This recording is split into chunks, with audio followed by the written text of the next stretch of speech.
Dios bendiga a todos mis hermanos, a todos hermanos y amigos que se están conectando con este su humilde servidor. Les saluda el pastor Franklin Pacheco.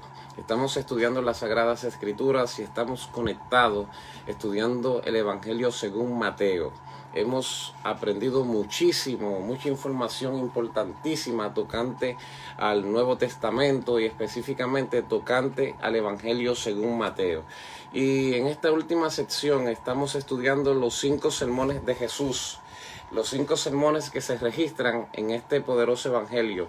El sermón de la montaña, que está establecido en Mateo capítulo 5. El sermón de las misiones, que está en Mateo capítulo 9, específicamente desde el versículo 35 hasta el capítulo 10, versículo 45, por allí.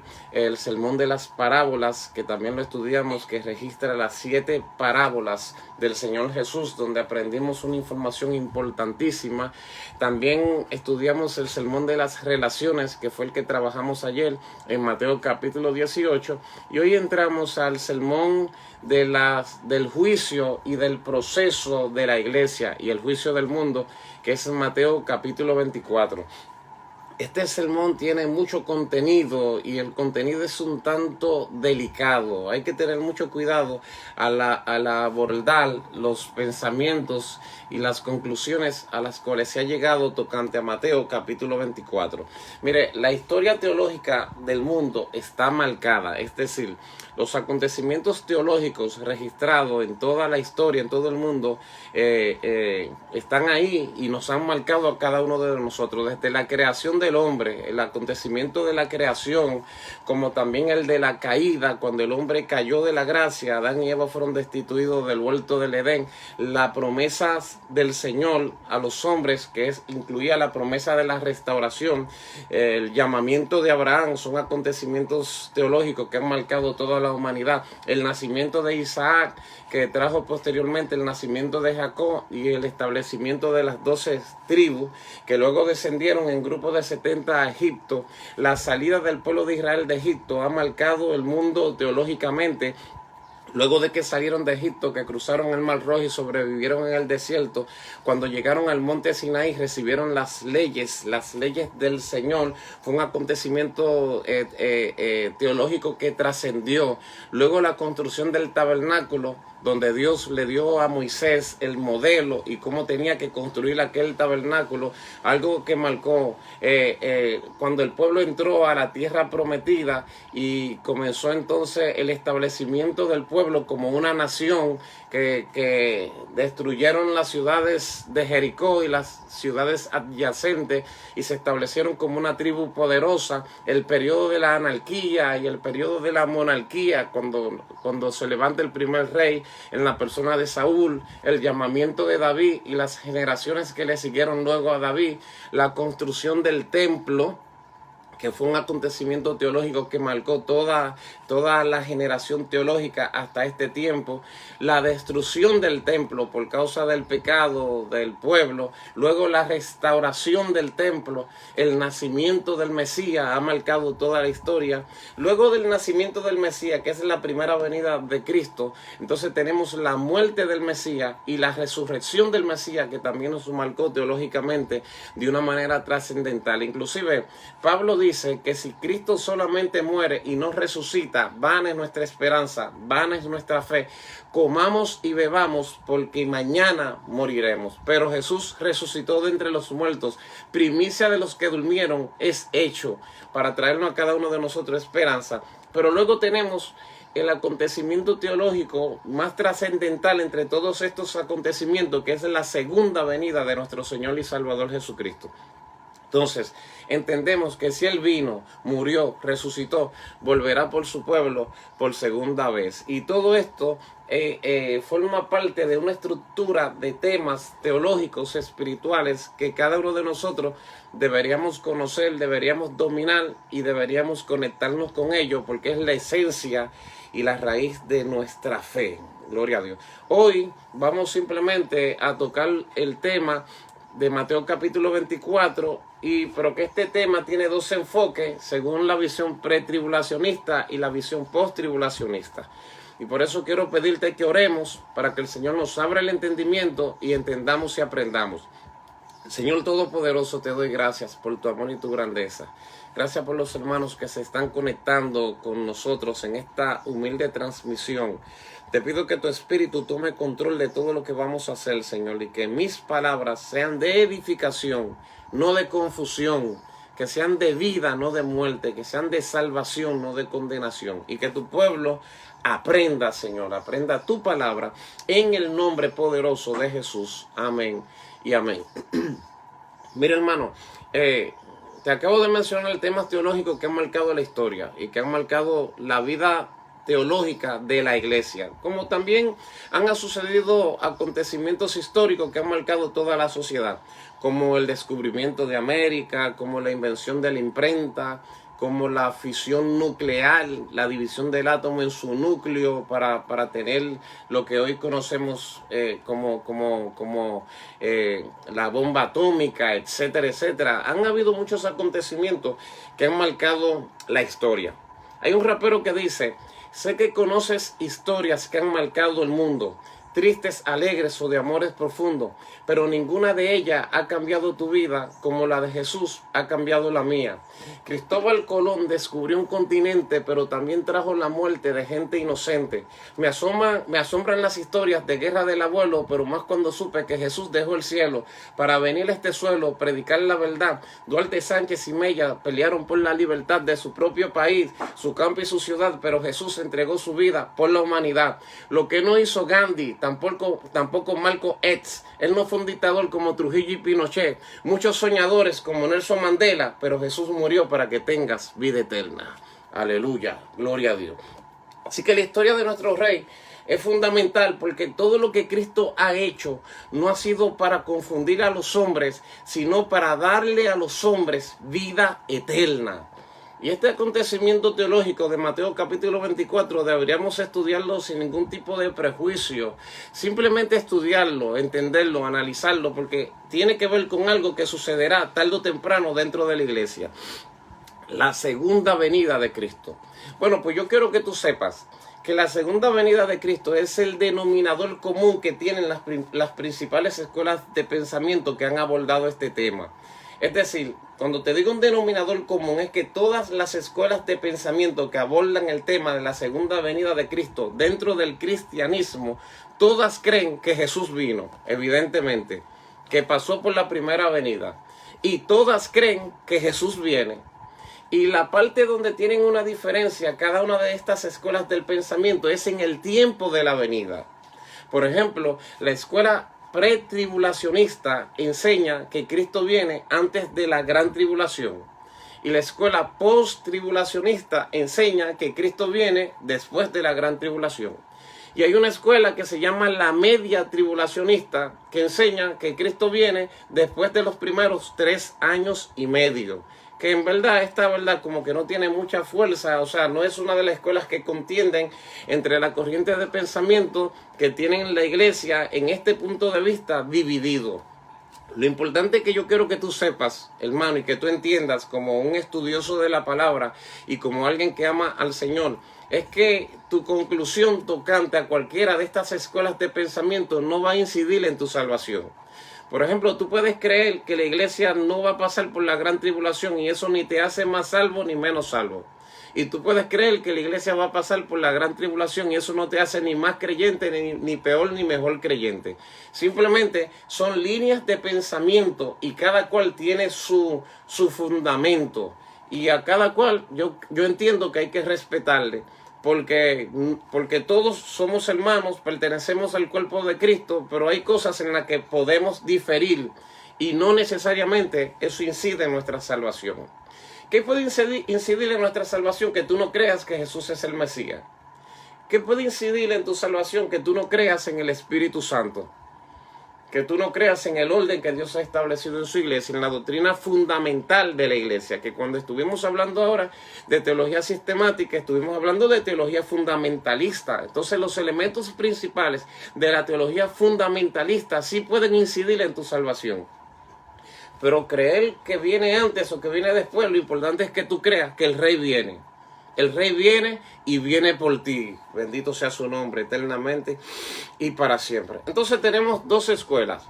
Y la primera escuela es la escuela pretribulacionista. Y te voy a decir algo sencillo y rápido, pero la estructura teológica que avala el concepto de la pretribulación es muy amplia. Pero yo te voy a dar la esencia.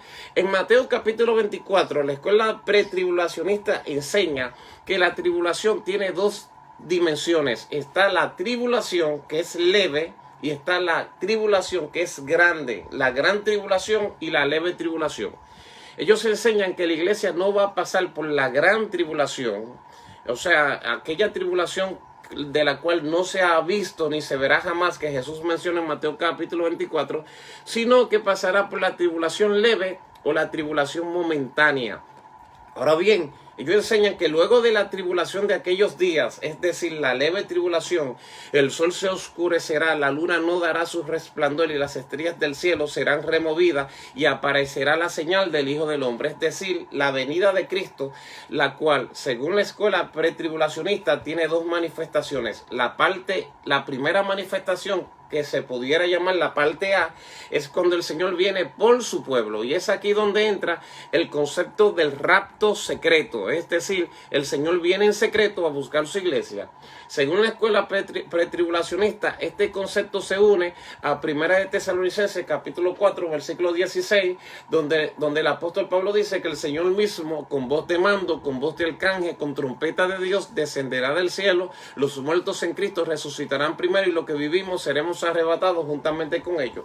Y Pablo le añade que seremos transformados en las nubes para recibir el Señor en el aire y así estar para siempre con el Señor.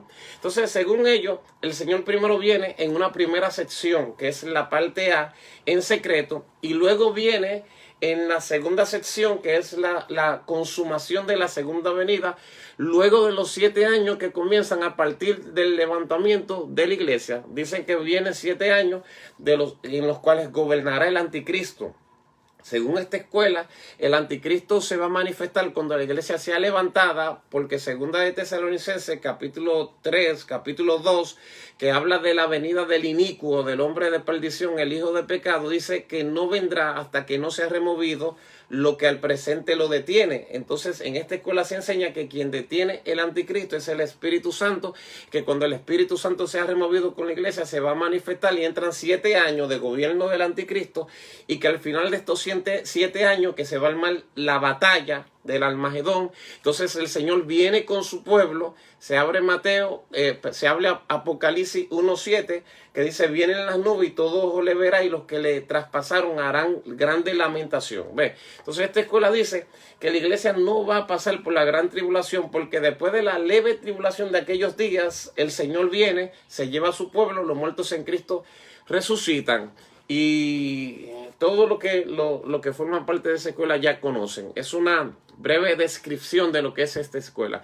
Luego entonces tenemos la escuela post-tribulacionista, que enseña todo lo contrario. Enseña que cuando Mateo 24 habla de tribulación y tribulación cual nunca antes se ha visto, ellos dicen que es el mismo concepto. Y que inclusive cuando dice luego de la tribulación, ha mencionado el concepto de tribulación por completo en el capítulo, aparecerá la señal del Hijo del Hombre, y que por eso es que ellos están seguros de que la venida del Hijo del Hombre será luego de la tribulación de aquellos días, y que aparecerá la señal del Hijo del Hombre. Entonces ellos dicen que Primera de Tesalonicenses capítulo 4 versículo 16 sucederá luego de la tribulación de aquellos días, que entonces vendrá el Hijo del Hombre con voz de trompeta, con voz de mando, con trompeta de Dios, descenderá del cielo, los muertos en Cristo resucitarán. Entonces dice que la resurrección de los muertos en Cristo será el final de la gran tribulación, que es también cuando resuciten los que fueron decapitados por causa de nuestro Señor Jesucristo, y lo conectan con Apocalipsis capítulo 20, que habla de la resurrección de los muertos cuyas almas estaban debajo del altar, los que perecieron en la tribulación. Entonces ellos enseñan que si Cristo tiene dos venidas, Y una vez que en la primera los muertos en Cristo resucitan primero, entonces, ¿qué sucede con lo que resucitan en Apocalipsis capítulo 20? Que entonces serían 12 resurrecciones de los justos y una resurrección de los muertos, lo cual rompe todo el criterio bíblico. Así que ellos, consolidados en estos argumentos y un conjunto de estructuras muy amplio, que no te lo puedo explicar también a esta hora, dicen que están convencidos que Cristo viene luego de la gran tribulación.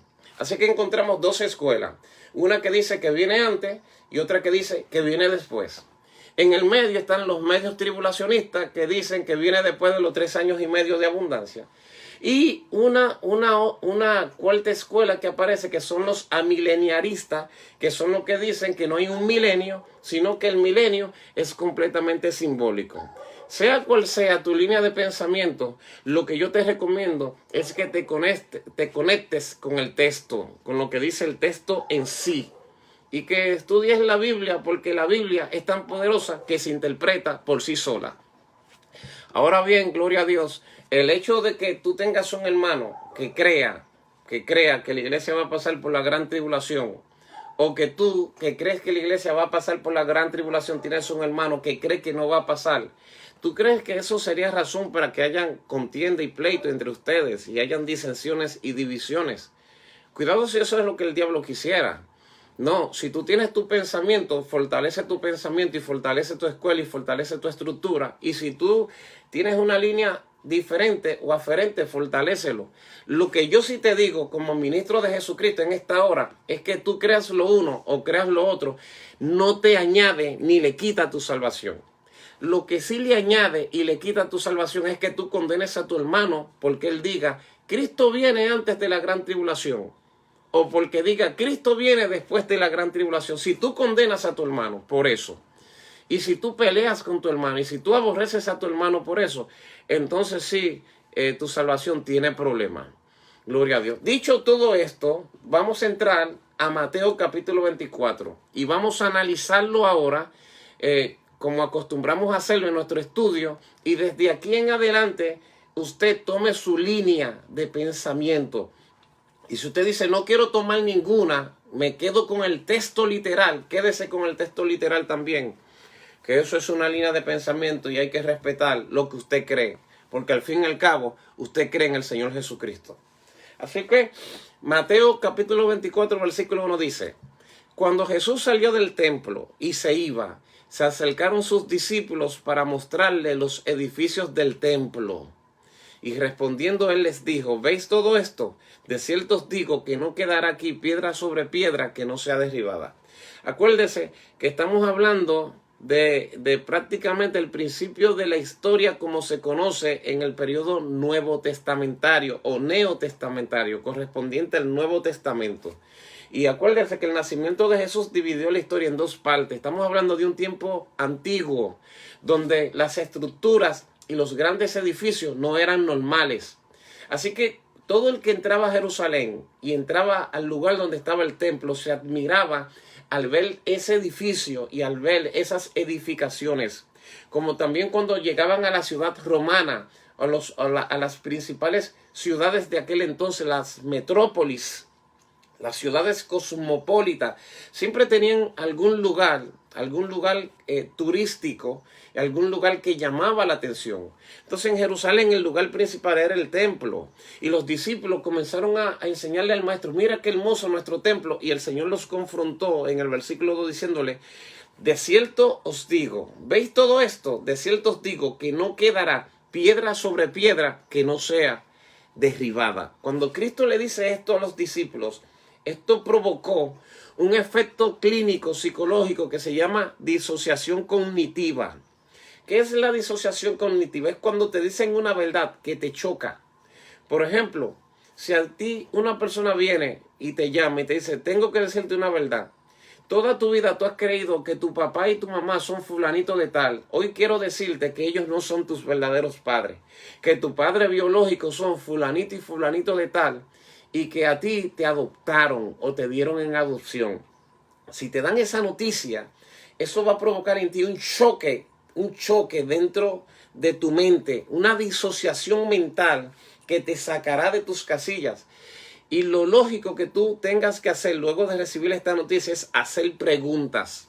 Pues cuando el Señor le suelta esta bomba, todos los judíos aman su templo, el lugar donde se ofrece el sacrificio.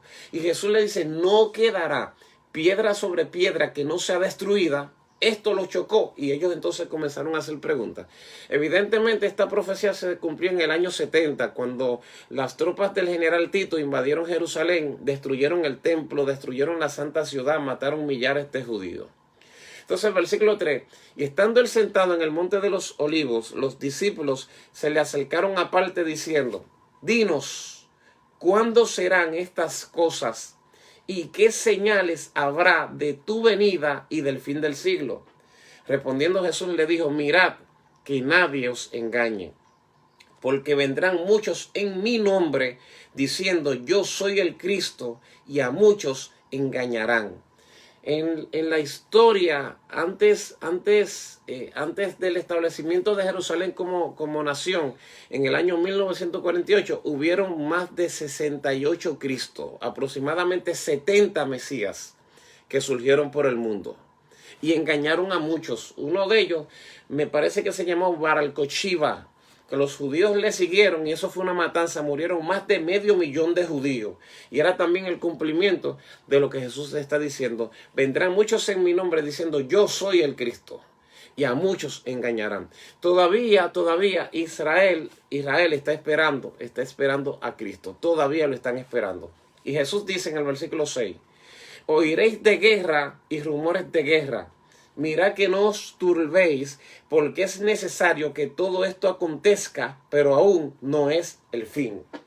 Lo que está diciendo es que todos estos rumores de guerra que estamos teniendo ahora mismo, y todas estas amenazas de guerra, y todas estas guerras que estamos viendo hoy día, son simplemente una señal de la venida de nuestro Señor y Salvador Jesucristo.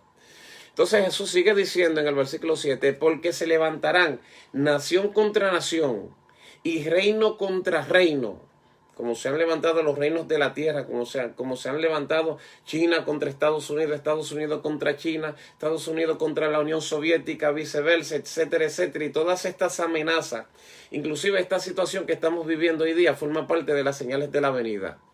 Y habrán pestes, dice Jesús. Oiga lo que está diciendo Jesús, hermano, para que usted se dé cuenta que estamos viviendo tiempos finales. Habrán pestes. Esta palabra peste viene de una palabra griega, se llama loimos, que se traduce como enfermedad, infección, enfermedad infecciosa mortífera. Eso es una peste. Cristo dice, habrá peste, habrán enfermedades infecciosas mortíferas para los días de mi venida. Pues lo estamos viendo ahora mismo, hermano. Esta enfermedad ahora, el coronavirus, el COVID-19, es una peste. Es una enfermedad infecciosa, mortífera. También es una señal de la venida de nuestro Señor Jesucristo. Luego también dice, y habrá hambres y terremotos en diferentes lugares. ¿Qué usted cree? ¿Cuál usted cree que es la secuela que va a traer esta peste que nos tiene ahora mismo cada uno en cuarentena en nuestras casas? Y que tiene el mundo ahora mismo detenido sin producción. Va a traer hambre, lamentablemente, hermano. Y el hambre es otra señal de la venida de Cristo. Tal vez muchos de ustedes están tranquilos en sus casas porque tienen la manera de tener una compra y tienen el recurso para moverse en otros lugares. Pero hay personas que viven del día a día y que al estar obligados en esta cuarentena no pueden producir. Y hay gente que están pasando hambre literalmente.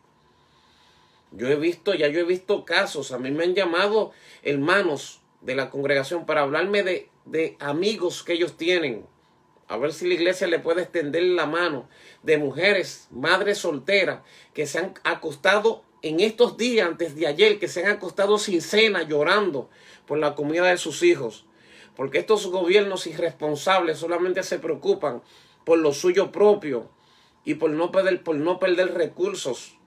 Pero ¿qué le interesa a ellos el bienestar de la gente? Hacen una pantalla, hacen una apariencia, pero también todo esto tiene que ver con la venida de nuestro Señor y Salvador Jesucristo. Y es lamentable. Y nosotros como iglesia tal vez podamos en un momento determinado satisfacer la necesidad momentánea de una gente, de una persona. Pero va a llegar un momento donde la iglesia tampoco podrá ayudar a los necesitados. Y donde los recursos que están en las cuentas se van a agotar. Porque no se está produciendo, solamente se está consumiendo y se va a manifestar. Esto es inevitable, hermano. Lamento decírtelo, pero es inevitable. Habrá hambre en toda la tierra. Es señal de su venida. Pestes, terremotos en diferentes lugares. Y lo más fuerte es que Cristo dice en el versículo 8, y esto será principio de dolores. ¿Sabe cuál es la analogía o la metáfora del versículo 8, principio de dolores? Una mujer cuando está al punto de dar a luz. Cuando una mujer está al punto de dar a luz, comienza a sentir los dolores de parto, contracciones que le suceden cada cierto tiempo, cada 20 minutos, cada 30 minutos, luego cada 10 minutos. Cuando comienza a sentir la primera contracción, no es que va a dar la luz ahí mismo. Esos son principios de dolores. Y según va pasando el tiempo, vuelven las contracciones y vuelven y van acelerándose hasta el momento donde la mujer no aguanta y va a dar la luz. Y Cristo dice, todo esto son principios de contracciones. Todavía no es el fin. Entonces, entre el versículo 9, entonces os entregarán a tribulación y os matarán. Y seréis aborrecidos de toda la gente por causa de mi nombre. Aquí entra entonces un problema para la iglesia de Cristo, porque dice que la iglesia será entregada a tribulación. Y entiende esto no es juicio a la iglesia, esto es proceso. Tribulación no es juicio, tribulación es proceso. Dice, seréis entregados a tribulación y os matarán. Y seréis aborrecidos de todos por causa de mi nombre.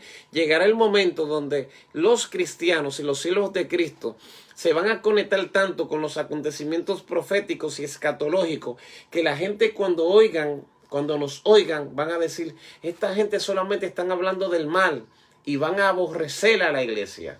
Inclusive esto se está cumpliendo literalmente en muchos lugares del mundo, en el Medio Oriente, en países musulmanes, donde los cristianos son aborrecidos, en tribus en África, donde son atacados por momentos por ser cristianos y son destruidos por completo. Pues estos son principios de los dolores que nuestro Señor nos está revelando. Muchos tropezarán entonces y se entregarán unos a otros y unos a otros se aborrecerán. También esa es otra señal, cuando dentro de la misma iglesia los hermanos se aborrecen y se atacan. Ayer estuvimos hablando de las relaciones dentro de la iglesia, pero es imposible evitar la contienda y el conflicto. Entonces muchos tropezarán y el versículo 11, y muchos falsos profetas se levantarán dentro de la iglesia. Eso también lo estamos viendo. Muchos falsos profetas. Inclusive algunos se van a levantar diciendo profecías verdaderas y no dejarán de ser falsos profetas. Usted me dirá, ¿cómo puede ser esto posible, pastor? Pero que claro que sí. Te voy a decir esto. La profecía es un espíritu. ¿Entiende esto? La profecía es un espíritu. El profeta de Dios profetiza en el espíritu de Dios. Pero los falsos profetas profetizan bajo el espíritu y la influencia de las tinieblas. Sucede lo siguiente. Viene mi esposa Laura como una profeta de Dios y me da una palabra profética de lo que está sucediendo en este tiempo. La palabra de ella es pública. Yo la escuché y la recibieron un grupo de gente, pero los espíritus también escuchan esa palabra. Y luego esa palabra que es verdadera, que se desató en los labios de un profeta verdadero, ellos los espíritus la ponen en un falso profeta, el cual la profetizará como si fuera suya la palabra y si fuera original. Y luego profetiza lo mismo que profetizaron los profetas del Señor dando la verdad. Y ellos vienen y traen su profecía que también es verdad, pero bajo un espíritu de error. Por eso hay falsos profetas que hoy te profetizan una verdad y mañana una mentira. Y que luego toman la verdad y la mezclan con la mentira. Para turbarte, para confundirte y para destruirte. Por eso, antes de tú tienes que escuchar la profecía y analizar la profecía. Pero sobre todo tienes que evaluar el espíritu. Tienes que discernir el espíritu de ese profeta. Porque si no tiene el fruto del espíritu, aunque diga la verdad, no le preste atención ni le escuches. Porque es profecía que Dios no ha dicho. Eso es muy delicado. Eso es muy delicado y hay que tener mucho cuidado. Porque cuando se levanten los falsos cristos harán señales, ¿Sabías que los falsos cristos y los falsos profetas harán señales? Y que en el tiempo del fin, dice las escrituras, que hasta fuego harán descender del cielo. Y orarán por enfermos y se sanarán. Es que nosotros no creemos por una simple señal. Tú tienes que creer al fruto del Espíritu. Inclusive hay gente de Dios que no hacen señales. Dime la señal que hizo Abraham. O dime la profecía que dio Abraham. Y Abraham fue uno de los hombres más grandes que ha tenido la historia entera. Entonces, no es señal lo que tenemos que buscar en el profeta, es fruto. Así que muchos falsos profetas se levantarán y engañarán a muchos, inclusive dentro de la iglesia. Y por haberse multiplicado la maldad, el amor de muchos se enfriará. Esto lo dice el Señor Jesucristo. Versículo 13, mas el que persevere hasta el fin, ese será salvo. El que persevere, upomeo, el que se sobreponga a las adversidades, el que luche hasta el último momento, el que no se desplome, el que se mantenga firme en su fe. Yo tengo un amigo que yo quiero muchísimo, un líder, un ministro, que en una ocasión se puso a debatir con unos judíos ortodoxos que decían que Cristo no es el Mesías, y el debate duró mucho. Y hubo un momento donde ellos lo confundieron con argumentos. Gracias a Dios que este señor, Dan Ben Abraham, escribió 26 razones por las que Jesús es el Mesías, porque los ortodoxos, la mayoría que quieren destruir nuestro fundamento de Jesús, dan 26 razones por las que Jesús no es el Mesías. Y este señor, Dan Ben Abraham, da 26 razones quebrantando las razones que ellos dan. Pero este amigo mío no tenía ese fundamento. Y lo último que él dijo, mira, aunque yo todavía no tenga el fundamento para quebrantar lo que tú estás diciendo, yo sigo creyendo que Jesús es el Mesías. Y no dejó que se debilitara en la fe. Y hoy es un gran líder y un gran maestro que queremos mucho y que apreciamos mucho. Un siervo de Dios. ¿Entiendes? Tienes que perseverar en tu fe. Van a venir días, hermano, donde cualquier profecía te puede confundir. No, la palabra profética más segura que tú tienes es esta, la Biblia. Lee la Biblia y ya, y cree en lo que la Biblia dice. Y cualquiera que te venga con otro asunto, échalo a un lado y no dejes que tu fe se remueva. Y será predicado este evangelio del reino en todo el mundo para testimonio a todas las naciones, y entonces vendrá el fin. Para mí esa es una de las señales más poderosas de la venida de Cristo. Será predicado el evangelio del reino en todo el mundo para testimonio a las naciones, y entonces vendrá el fin. Versículo 15. Por tanto, cuando veáis en el lugar santo la abominación desoladora de la que habló el profeta Daniel, el que le entienda, entonces los que estén en Judea huyan a los montes, el que esté en la azotea no descienda para tomar algo de la casa, y el que esté en el campo no vuelva atrás para tomar su copa. La abominación desoladora de la que habló el profeta Daniel, han habido varias abominaciones desoladoras. Han habido tipos de abominaciones desoladoras. Por ejemplo, cuando Antíoco Epifanes o Antíoco IV, el cuerno pequeño de Daniel capítulo 9, se levantó contra los judíos tratando de helenizarlos a la fuerza, él los forzó. Él quebrantó el sacrificio, o sea, detuvo el sacrificio constante. Ofreció una puerca en el altar principal, la ofreció como sacrificio y obligó a los judíos a comerse la carne. Eso fue una abominación desoladora. Entonces, él está diciendo aquí, cuando tú veas la abominación desoladora de la que habló el profeta Daniel, aquella fue una abominación, pero no fue la abominación principal. La abominación principal es cuando el anticristo, el hombre de pecado, el hijo de perdición, el inicuo, a quien el Señor matará con la espada de su boca, se levantará en el templo de Dios, que para este tiempo tiene que estar restablecido, tiene que estar reconstruido, y se hará pasar por Dios y demandará la honra del Mesías, porque según él se la merece. Y esa es la abominación que va a provocar una guerra, la guerra final, la guerra de Armagedón, que según los pretribulacionistas ya la iglesia no estará aquí, y según los posttribulacionistas es ahí donde se va a manifestar la venida de Cristo en gloria y en majestad. Entonces él dice, cuando veáis la abominación desoladora de la que habló el profeta Daniel, según los pres, quienes van a ver esta abominación son los judíos principalmente. Según los pos, la verá toda la iglesia. El que esté en Judea, los que estén en Judea huyan a los montes. Huyan a los montes, corran a los montes, porque viene masacre sobre el pueblo de Dios. El que esté en la azotea no descienda para tomar nada de su casa. Y el que esté en el campo no vuelva atrás para buscar su capa. No hay tiempo de buscar nada, el tiempo es para correr. Por eso es que se enseña que en la gran tribulación es la persecución contra el pueblo de Dios. Entonces Jesús dice, unos hay que dan miedo, que dan terror en el versículo 19. Él dice, más hay de las que estén encinta y de las que críen en aquellos días. ¿Por qué?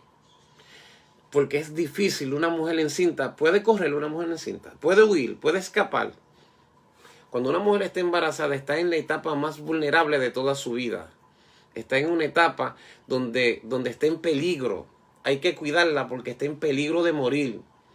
Entonces, cuando esto suceda, habrá mujeres embarazadas. Siempre sucede. Y mujeres que están criando. Es difícil correr con niños pequeños. Entonces Cristo dice, orad pues que vuestra huida no sea en invierno. ¿Por qué no sea en invierno? Porque en el invierno hace mucho frío. Ni en día de reposo. ¿Por qué en día de reposo? Porque los judíos tradicionalmente en días de reposo no corren más de 1000 metros. Después de 1000 metros ellos no corren más. Entonces ellos no van a romper el día de reposo. Si es el día de reposo los van a atrapar. Y aquí es donde viene el texto. Porque habrá entonces gran tribulación, cual no la ha habido desde el principio del mundo hasta ahora. Este es el acontecimiento que divide a los pre y a los post. Unos dicen que ya para este momento la iglesia no estará y otros dicen que para este momento la iglesia sí estará. Y si aquellos días no fuesen acortados, nadie sería salvo. Mas por causa de los escogidos, aquellos días serán acortados. Qué bueno. ¿Tú te has dado cuenta? ¿Lo has percibido alguna vez, hermano mío? Como que los días pasan más rápido. Eso no es una ideología ni un simple pensamiento. Ni es un efecto psicológico. De verdad, Dios le ha cortado tiempo al tiempo. Sigue siendo la misma hora, los mismos minutos, los mismos segundos, las mismas milésimas de segundo, la misma década, los mismos centenares de años, siguen siendo los mismos milenios, etcétera, etcétera. Pero de alguna manera el Señor ha cortado el tiempo, le ha quitado el tiempo de una manera que científicamente no se puede explicar, pero los días se están pasando más rápido. Pero que ayer estábamos celebrando el Año Nuevo, hermano. Ayer era 2019 y mañana será 2021. Entonces, si estos días no fuesen acortados por causa de los escogidos, nadie sería salvo. Wow, Dios mío. Mas por causa de los escogidos, aquellos días serán acortados. Entonces, si algunos dijere, mirad, aquí está el Cristo, o mirad, allí está, no le creáis. Ya estamos hablando de una persecución grandísima, cual nunca antes. Y en plena persecución, si te dice, allí está Cristo, no lo crea. Porque se levantarán falsos cristos y falsos profetas y harán grandes señales y prodigios de tal manera que engañarán, si fuere posible, aún a los escogidos. Ya os lo he dicho antes, dice el Señor. Así que, si os dijeren, mirad, está en el desierto, no salgáis, o mirad, está en los aposentos, no le creáis, porque como el relámpago que sale del oriente y se muestra hasta el occidente, así será la venida del Hijo del Hombre. Jesús está diciendo que su venida, su manifestación será algo estrepitoso. Algo tan estrepitoso como un relámpago que sale en el oriente y se muestra al occidente. Porque donde quiera que estuviera el cuerpo muerto, allí también se juntarán las águilas. Y entonces entra el texto de todos los debates en estas diferentes escuelas. E inmediatamente después de la tribulación de aquellos días. ¿Ve? Entonces los pretribulacionistas dicen que no dice gran tribulación, sino tribulación. Y los posttribulacionistas dicen que tribulación lo abarca todo. Independientemente de lo que diga el uno y el otro, la Biblia aquí dice inmediatamente después de la tribulación de aquellos días, el sol se oscurecerá. La luna no dará su resplandor y las estrellas caerán del cielo y las potencias de los cielos serán conmovidas.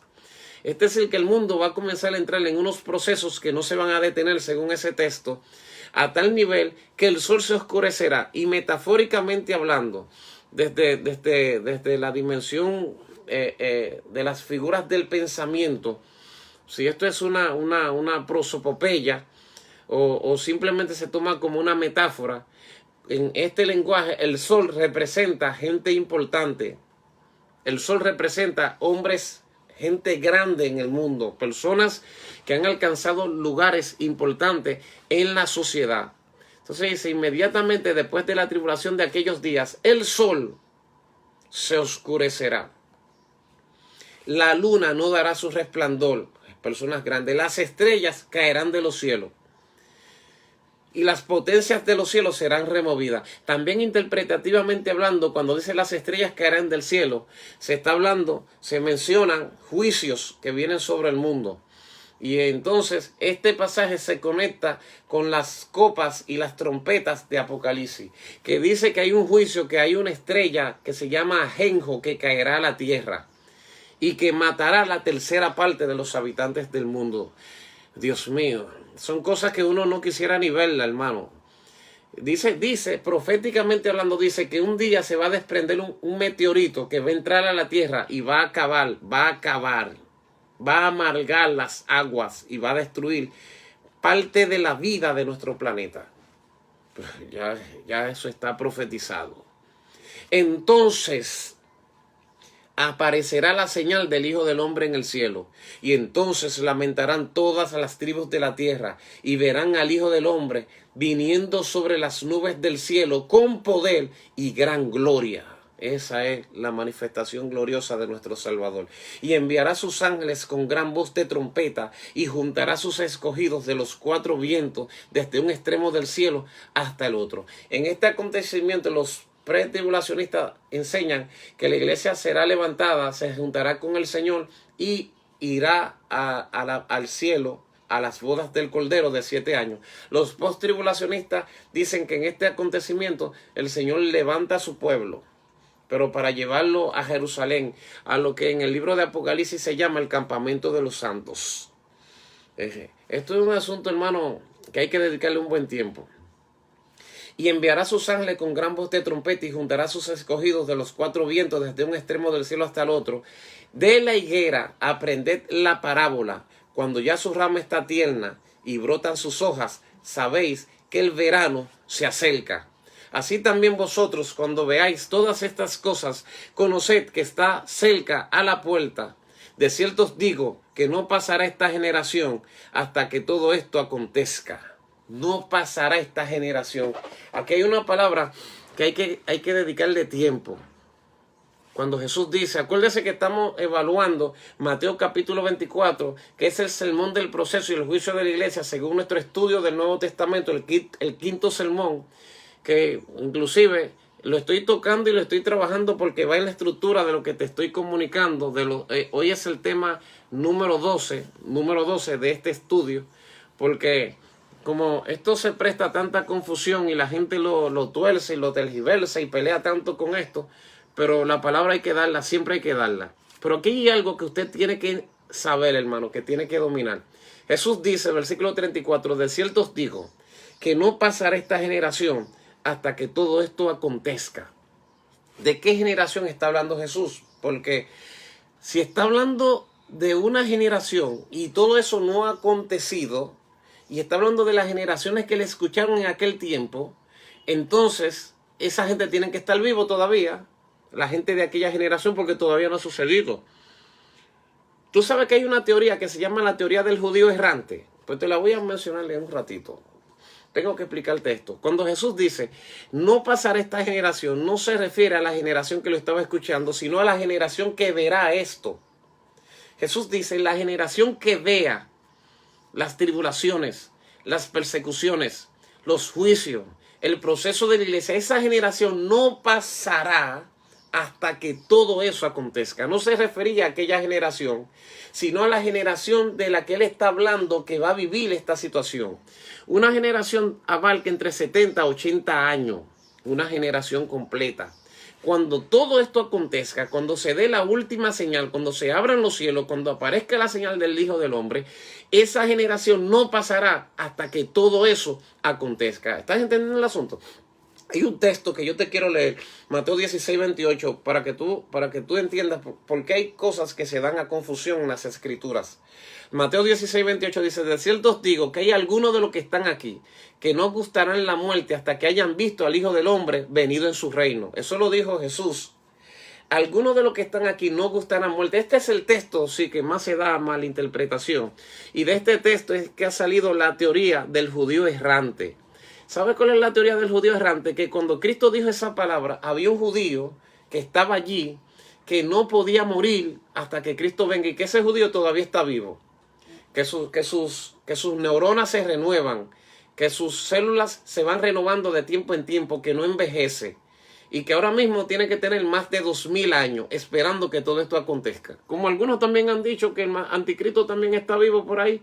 Y que tiene que tener más de 2000 años hasta que sea removido lo que al presente lo detiene. Pero ¿cómo lo digo? ¡Qué barbaridad! Para no ofender a nadie. ¡Qué barbaridad! Luego de que el cuerpo fue herido por el pecado, ningún hombre, los días del hombre son 70 y lo más robusto 80 años. Y algunos llegan a 100 años, hermano. Y vivir 100 años es un dolor de cabeza grandísimo. Procura vivir el tiempo que Dios quiere que tú vivas en esta tierra. Pero eso de pensar que hay un hombre que tiene como 2000 años, eso es absurdo. Y es absurdo, simplemente absurdo.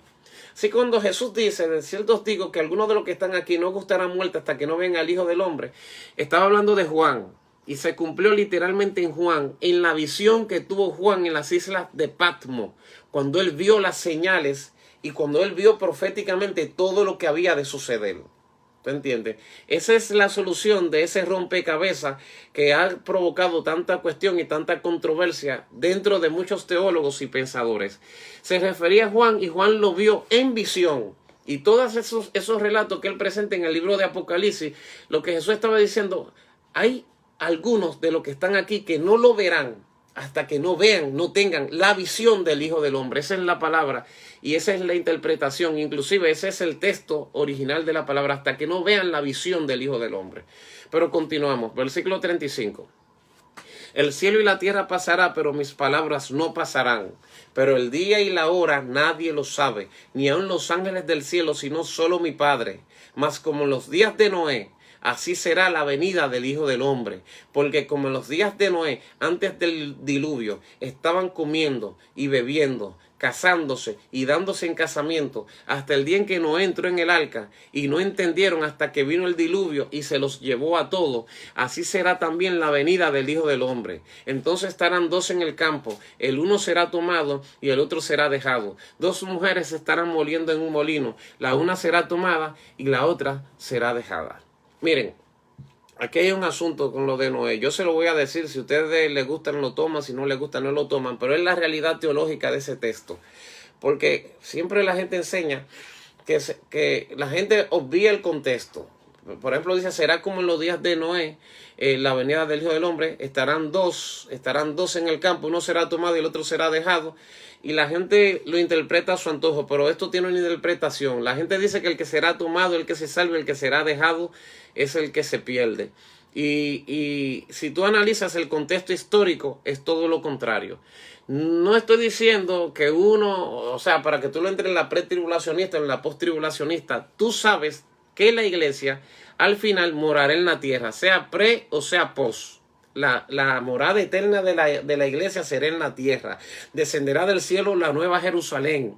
Y descenderán cielo nuevo y tierra nueva, porque el primer cielo pasaron y los elementos corrompidos arderán en fuego y serán purificados. Amén. Así que Cuando dice uno será tomado y otro será dejado, en los días de Noé, cuando vino el diluvio, ¿Noé fue tomado o fue dejado? Responde tú esta pregunta. Cuando vino el diluvio sobre la tierra, ¿Noé y su familia fueron tomados o fueron dejados? ¿Te das cuenta? Entonces tenemos un choque aquí grandísimo. Noé fue dejado. Y entonces, ¿por qué Jesús dice unos serán tomados y otros serán dejados? ¿Cuál de los dos es el que se va a perder? Lo que está hablando es de juicio, hermano. Lo que está hablando de juicio. Cuando el juicio venga sobre la tierra, los que no andan en justicia, en integridad, como anduvo Noé, serán tomados, serán arrasados en el juicio. Pero los que anduvieron en integridad y en justicia serán dejados. Los justos heredarán la tierra y se recrearán con abundancia de paz en ella. Alabado sea el nombre del Señor. Seguimos leyendo, hermano, ya estamos terminando. Este capítulo es largo y nos queda un día con Mateo. Mañana terminamos el libro de Mateo en nuestro estudio número 13. Y la próxima semana, una semana de Nuevo Testamento y otra semana de teología. Continuamos con teología sistemática. Velad pues, porque no sabéis a qué hora ha de venir el Hijo del Señor. Pero sabe esto, que si el padre de familia supiese a qué hora el ladrón habría de venir, velaría y no dejaría minar su casa. Por tanto también vosotros estad preparados, porque el Hijo del Hombre vendrá a la hora que no penséis. Estad preparados, está preparado. Aquí es que entra el concepto de que el Hijo del Hombre vendrá como ladrón en la noche. Y la enseñanza del ladrón en la noche tiene que ver con el templo, con los sacerdotes y el sumo sacerdote. ¿Qué sucedía? Cuando los sacerdotes estaban en el templo, tenían que velar para que el fuego no se apagara. Pero muchos sacerdotes que eran ociosos y haraganes le ponían mucha leña al fuego para dormir y se dormían y dejaban el fuego encendido, pero había peligro de que el fuego posteriormente se apagara. Así que venía de tiempo en tiempo el sumo sacerdote de repente como ladrón en la noche, y si los encontraba dormidos, tomaba del fuego que había en el altar y se lo echaba encima en las ropas para que se quemaran, para que sintieran el calor de la irresponsabilidad. Entonces, cuando el Señor dice, el Hijo del Hombre vendrá a la hora que no pensáis, como un ladrón, lo que está diciendo es que como el sacerdote tenía que velar para que el fuego no se apague, nosotros, los hijos de Dios, debemos estar preparados y velar para que cuando el Señor venga, el fuego no esté apagado en nosotros, pero no ser haraganes, de poner el fuego necesario en el altar, no más y no menos. Por eso es que estar preparado viene de una palabra griega que se llama paraskeue. Paraskeue, que se traduce como armado, artillado, listo para la guerra, para la batalla. El Señor dice, debes estar preparado, porque no sabe a qué hora vendrá tu Señor. Pero de que el rey viene, viene, hermano. El rey viene. Si yo supiera cantar ahora mismo, te cantara la canción de que el rey viene.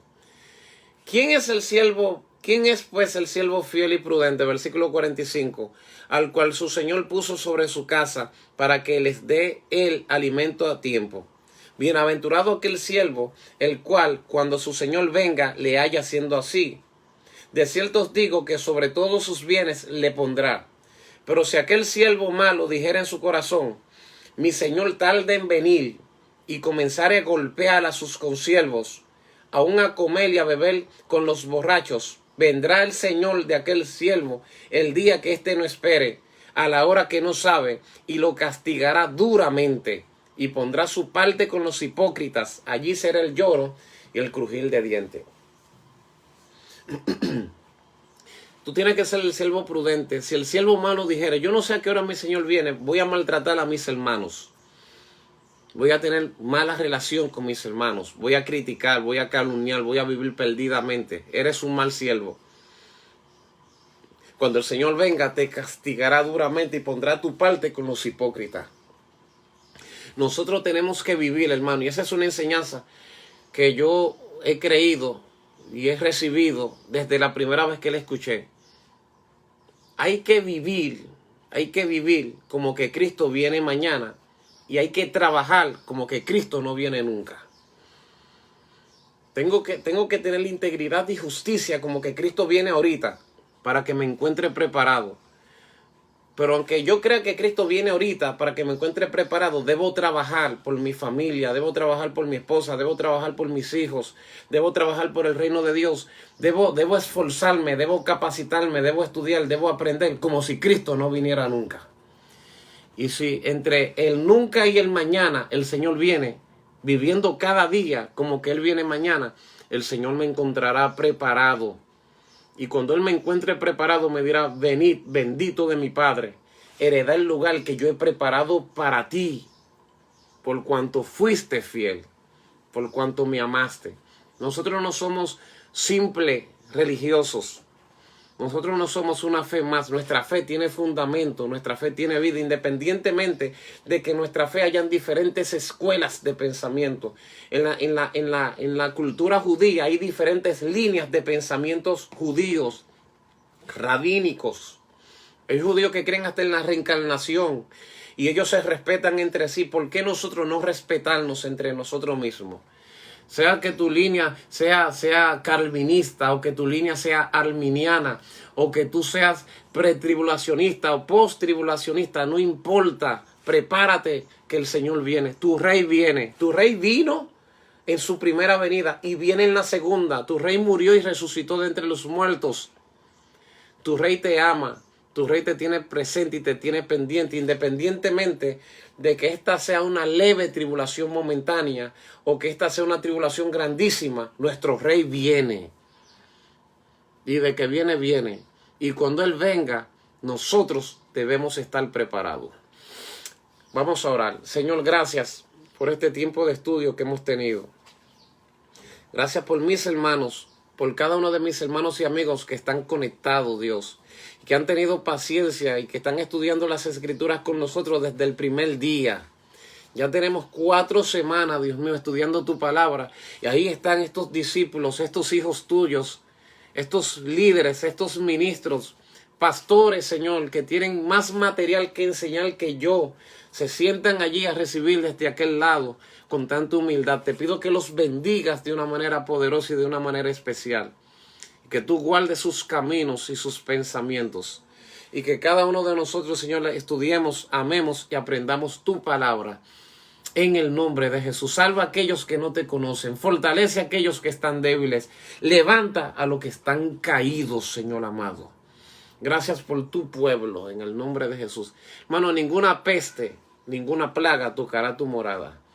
Adora a Dios, ora a Dios. Todo esto pasará. Que Dios te bendiga.